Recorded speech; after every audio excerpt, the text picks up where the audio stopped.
Good morning. I have a microphone now. Actually, I bought this microphone months and months ago before the coronavirus, and I've never used it. So I don't know because I can't hear if I'm being recorded. I don't know if I'm being recorded. I hope I am. If not, I got to do this again. So let's hope, and I hope the sound is good, and we'll see what happens. Anyhow, this week, coronavirus, no cinemas. Although we may have our cinemas back in 2 weeks, we'll see what happens. But for now, it's still the streaming services. And I thought this week, because last week I said I got to stop watching things that make me upset. I'm watching The Plot Against America, which is fabulous, but every time I watch an episode, I feel terrible. So I have to watch things that make me feel good. So I decided this week I'm going to watch some music documentaries, a couple music documentaries that came out recently.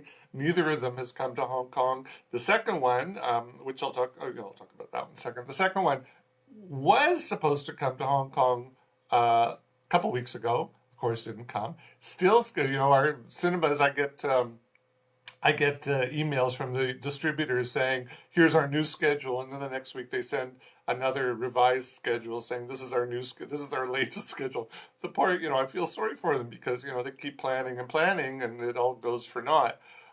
So the second one should, all being well, come to our cinemas next month. But we'll see what happens. Anyhow, the first film I want to talk about is called Linda Ronstadt, The Sound of My Voice. Now, I was a teenager once upon a time, a long time ago, and it was in the 1970s in Toronto.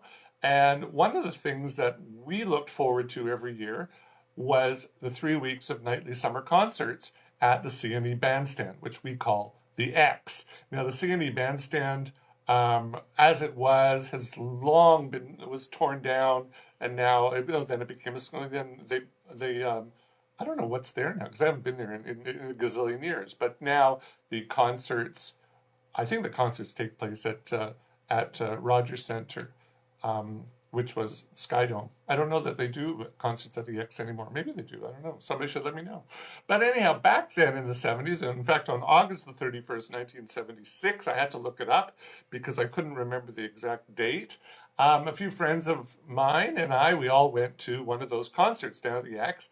But that night, our reasons for going were very different. They were all going to see the main act, which was the band. But I was going to see the opening act, who was Linda Ronstadt, because I had been a fan of hers since her breakthrough album, Heart Like a Wheel, came out almost 2 years earlier. It came out in 74, and this was 76. And to be honest, I don't remember very much about that night. I remember her, but I don't remember too much about the band's performance. I remember when they started singing The Weight, everybody sang along. But that's about all I remember about the band. But I do remember her performance, and she was wonderful. And I had a serious rock star crush going on back then. Still do. I love her. Now, the documentary Linda Ronstadt, The Sound of My Voice, it chronicles this iconic singer's life and career from the time that she was a little girl in Tucson, Arizona, singing along with whatever was playing on her parents' radio or hi-fi system. And that variety of genres that was playing, there was pop, there was rock and roll, there was country, there was R&B, there was Gilbert and Sullivan, there was Mexican folk. All that shaped her vocal styling and her musical choices throughout her 45-year career. And almost from the moment that she arrived in Los Angeles in 1964, when she was 17, she made her mark on the music scene, starting out as the lead singer for a group called the Stone Ponies. Now, if you don't know about who the Stone Ponies were, their big song, and her big song back then, was called Different Drum, which was a song written by Michael Nesmith of the Monkees, and a few other people. I think even Michael Nesmith has since recorded it, but Stone Ponies made it famous. And that song reached number 13 on the Billboard Hot 100 chart. Now, 1975, her fifth solo album, Heart Like a Wheel, hit the top spot. Oh, I'm dry today. Hold on. Hit the top spot on the Billboard 200 album chart, and Ronstadt earned what was the first of what would be her 12 Grammy Awards. And just 3 years later, in 1978, Ronstadt was the highest paid female performer in rock music. So she would be well, who's the biggest rocker these days? But let's say Taylor Swift. She would be the Taylor Swift of her day. So although she mostly sang other people's songs, unlike Taylor Swift, Ronstadt had the ability to make each song sound like her own. I remember one episode, well, many episodes of American Idol when Simon Cowell was on.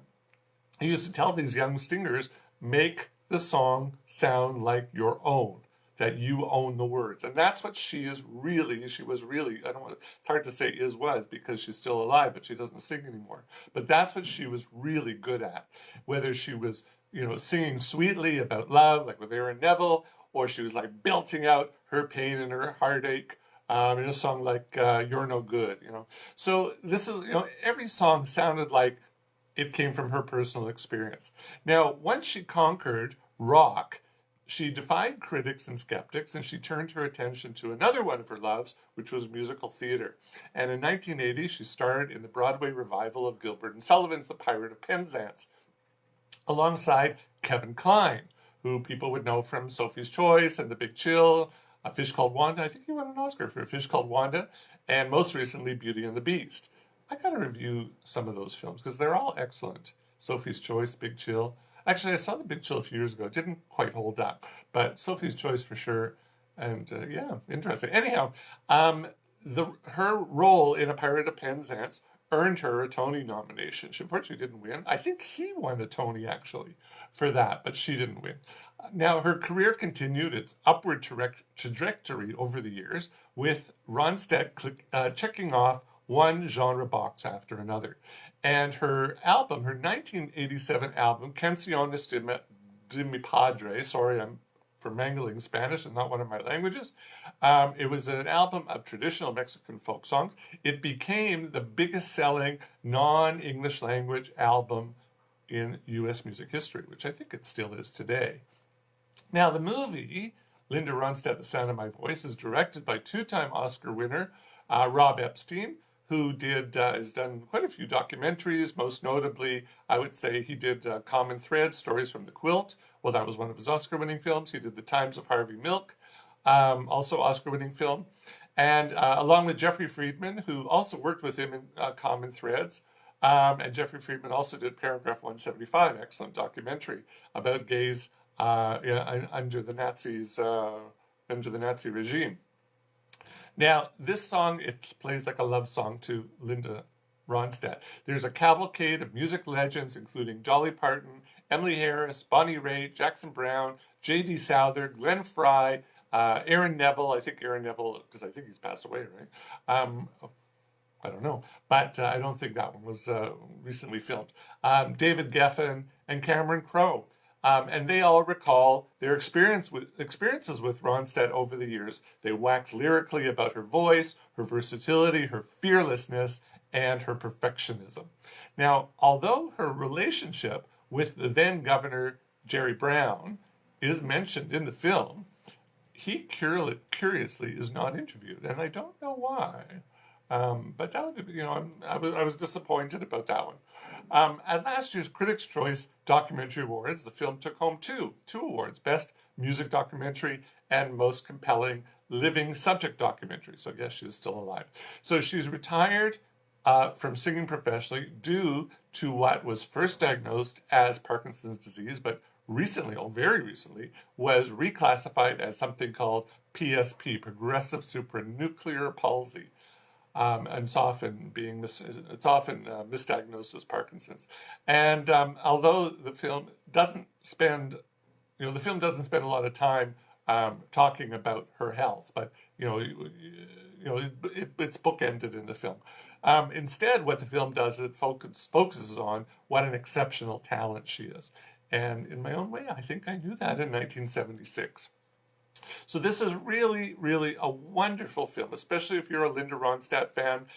Maybe you're not, but you need to become a Linda Ronstadt fan because she really is an incredible talent. So it's called Linda Ronstadt, The Sound of My Voice. It's available. It's, as far as I know, it's not available on the streaming services, but it is available for rental or purchase on Amazon Prime and iTunes. Linda Ronstadt, The Sound of My Voice, really sweet, nice film. All right. The second one I want to talk about, another music documentary, is called Amazing Grace, I don't want to say it's about. The subject is, the star is Aretha Franklin, the Queen of Soul. Now, this is the film that was supposed to come to Hong Kong to our cinemas a couple of weeks ago. Obviously didn't. It's now been rescheduled to come in May if our cinemas open up. Right now, as things stand today, they're tentatively set to open on May the 7th. Who knows? Let's see what happens. But anyhow, a little bit about the film. Now, in 1972, Aretha Franklin, she was already a soul music superstar. But the singer, even though the singer had released 18 studio albums in 11 years, she scooped up 4 Grammy Awards along the way. But her fans, they wanted something more. They wanted her to return to her roots and release an album of gospel music.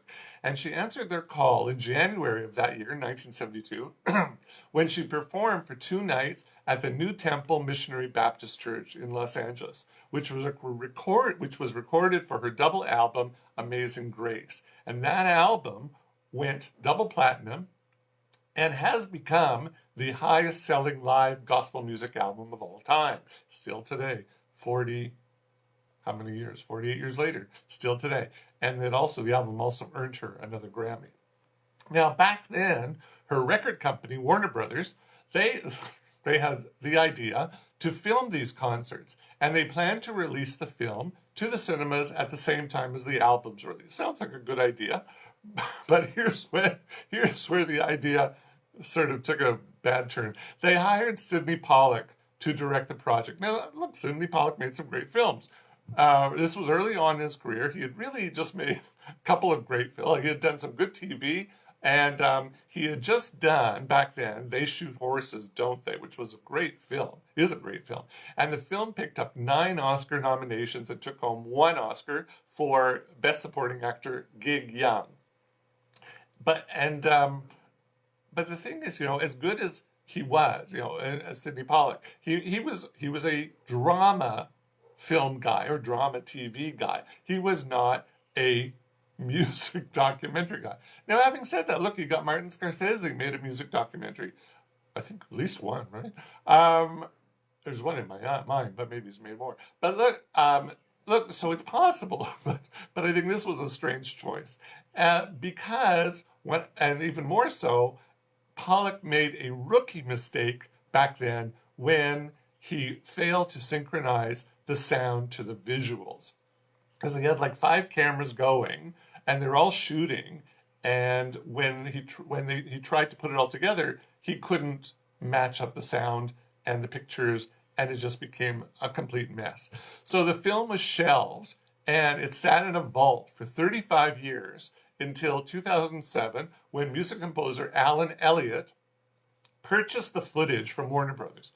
And with the help of technology that wasn't available back in 1972, sound editor and mixer Serge Perron, he was able to successfully sync the audio and the video together.